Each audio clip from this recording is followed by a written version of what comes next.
Com o amante, a mulher principia fazendo o possível para não amá-lo e acaba por adorá-lo cegamente.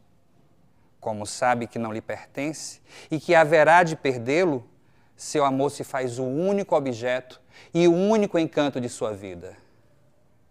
O amante é a vingança do marido. Olá, o Dois Pontos de hoje traz um especial sobre vida e obra do pensador colombiano Vargas Villa. Vargas Villa nasceu em Bogotá, na Colômbia, em 1860. Lutou contra a ditadura militar e, por isso, passou a maior parte de sua vida exilado, longe de sua cidade natal. Atuou como jornalista e publicou mais de 100 livros. Desses, 23 foram traduzidos para português. Seus principais livros são Ibis, O Minotauro e Maria Madalena. Morreu em Barcelona em 1933.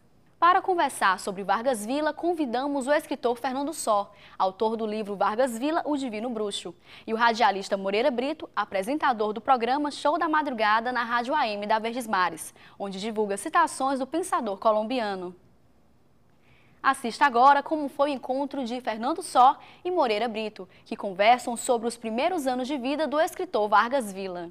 Que motivos os levaram a ler sobre Vargas Villa? Meu pai dizia sempre o seguinte: eu não quero saber se é doutor ou se não é. Eu quero saber se lê, porque quem não lê para mim não é nada. Ele sempre dizia isso. E livros lá em casa, bastava eu falar num livro, no outro dia ele me trazia o livro. Ele sempre incentivou demais a leitura. Aí então, um dia eu peguei o Vargas Villa, não sei se eu estava numa veia especial, né? Encontrei logo o Ibis, né? Que foi um livro fantástico, é um livro impactante, né? Que ele realmente extrapola até no que ele trata, que é a parte do amor das mulheres e tudo mais. Aí então eu passei a ler os outros que eu adquiri todos lá em português, que existiam. Eram 23 livros em português traduzidos, que o Vargas Villa escreveu mais de 100 livros. Mas em português só foram traduzidos 23. Aí eu comecei a ler e me empolgar porque eu achava que me identificava com o que eu pensava, ele já tinha dito. Ele já tinha dito e já tinha escrito, né? Então foi uma coisa fantástica. E por aí foi, deu problema no colégio, porque eu comecei a escrever imitando Vargas Villa, e o colégio era religioso, o Vargas Villa é do índex da igreja, né? Moreira Brito, e o senhor, como foi que começou esse primeiro contato com Vargas Villa? Bom, o contato deu-se necessariamente por conhecendo o Fernando Só. Ele me induziu, me catequizou no sentido de não necessariamente contribuir com o livro, mas divulgar, propagar e espalhar para o mundo, né, a mensagem do Vargas Villa, que é uma mensagem mais do que contemporânea. Aliás, ele diz, os meus contemporâneos não nasceram, que ele revela que está, né, acima, à frente do nosso tempo. Uma delícia, com certeza. Fernando Só, que informação o senhor tem acerca dos primeiros anos de vida, né, de Vargas Villa? O Vargas Villa, ele nasceu em Bogotá, o pai dele era general e a mãe dele era doméstica, cuidava da família, né? Ele tinha um irmão mais novo e um irmão mais velho, certo? E tinha duas irmãs que entraram no convento. No convento eram freiras, certo? Agora, quando o pai dele morreu, quando o pai dele morreu, ele tinha 4 anos de idade. E a família ficou em dificuldade. E aí ele passou a ensinar, certo? Ele passou a ensinar, primeiramente em Bogotá, né? E depois houve um problema lá com um padre que era pedófilo e ele denunciou o padre no jornal e foi um processo seríssimo. Ele acabou sendo expulso. Deportado. Né? Ele foi expulso e ele foi expulso e o colégio fechou também. Houve um problema seríssimo com relação a isso. Moreira Brito, o que o senhor teria a acrescentar sobre os primeiros anos de vida de Vargas Villa?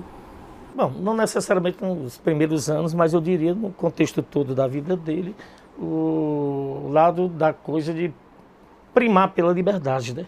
Tanto que o Vargas Villa, ele fala muito em leões e águias, né? O leão porque não recua e a águia porque tem um voo altaneiro, né? Aliás, ele até cita, dentro desse aspecto, uma história interessante. Ele diz que uma águia voou na amplidão dos céus e cansada resolveu parar num penhasco, né? E lá chegando, olhando a amplidão, ele disse assim, quem poderia ter chegado até onde eu cheguei? E de repente uma voz acima da águia diz, eu. Quando ela olha, é um caracol.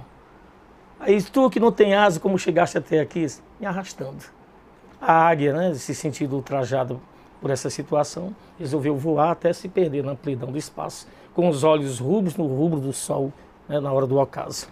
Bom, liberdade. Você sabe que a águia, e ele é muito enfático nesse sentido, o Fernando só pode até confirmar, uma vez ela em plume caindo do ninho, ela jamais aceitaria que alguém tentasse colocá-la de novo no ninho. Ela seria capaz de bicar essa pessoa até ela, a águia, morrer, mas não aceita jamais ser domesticada. Quer dizer, liberdade, né? Essa luta. Então, à época, a Colômbia vivia, né, sobre o jugo de muitos tiranos, de déspotas, e cada vez mais se acentuando nele, se enraizando esse aspecto do sentido da liberdade, né, de sair do opressor, dessa coisa toda. Uma mensagem muito bonita, muito forte e muito atual, hein, acima de tudo. Eu quero só complementar sobre essa passagem do Vargas Villa, seguindo o meu raciocínio da primeira infância e da adolescência. Depois ele lutou em 2 revoluções contra a tirania, né? Contra tiranos, né? E ele tem uma frase até muito forte que ele diz: o crime da tirania não prescreve nem mesmo com a morte do tirano. Então ele lutou em duas revoluções. Numa delas ele foi tirado da trincheira desmaiado, né?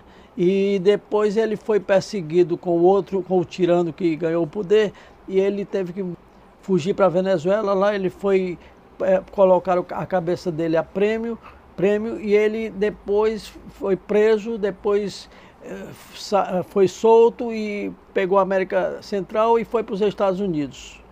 E lá ele escreveu o livro dele, o Ibis, certo? E por volta de 1900, e o livro foi censurado, foi comprado todo pelo governo americano e ele foi perseguido. E foi para a Europa. Na verdade, ele foi como um cigano, né? Um viajor, um ermitão. Todo mundo onde chegava. Ele era um cidadão do mundo. Ele foi mediador de 2 questões internacionais. Pessoa física dele. Que mediador questões? Combinado pelos países litigantes. Ele resolveu 2 questões internacionais. Mas agora lembrar também que nós falamos de liberdade, desses impulsos, o despotismo, esses valores todos, mas ele também tem um lado que eu não sei se seria interessante a gente divulgar isso, acarretar um certo distanciamento com relação às pessoas que estão querendo se aproximar do Vargas Villa, que ele tem algumas coisas que nós não comungamos. Eu particularmente, né? Ele é ateu, ele é incrédulo com relação a muitas coisas. A mulher para ele é um ser relativamente ínfimo, né? Ele diz que a mulher é um homem completo. Com exceção da mãe dele. Pelo prazer, a mulher é escrava. Sê seu senhor. Pelo amor, a mulher é rainha. Não seja seu escravo. O homem que ama é um conquistador vencido por sua conquista. Goza a mulher, não a ames nunca. Ele era jornalista nato e se dizia jornalista. Ele era, na verdade, mais panfletário. Mas um panfletário porque ele chegava, onde ele chegava, ele fundava os jornais.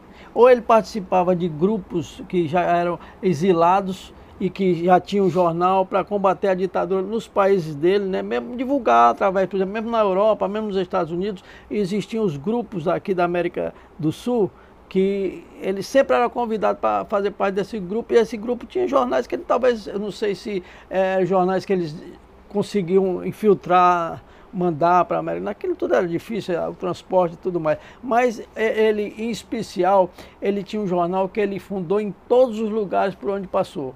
Era Nêmesis, que é a deusa da justiça e da verdade. Esse Nêmesis acompanhou o Vargas Villa em todos os momentos. Ele sempre editou. Infelizmente, eu nunca consegui um número desse jornal, porque não deve ser tão difícil, mas eu não consegui. Eu já batalhei para conseguir pelo menos um número dele. E a despeito de mulher, voltando a esse assunto, quando ele disse que a mulher é um homem completo, essas coisas todas, tem um fato interessante. Certa vez, dando uma conferência, e alguém de forma, digamos assim, capciosa, tentando deslustrar, escurecer, ensombrecer, obnubilar o trabalho dele, alguém perguntou: Vargas Villa, quando é que a mulher estará armada? Ele disse: quando a mulher está nua. Ele tinha umas tiradas um tanto assim irônicas, mas bem arrazoadas, bem fundamentadas. Ele deve ter, ele deve ter dito que a mulher é um homem incompleto, que é a mesma teoria do Schopenhauer.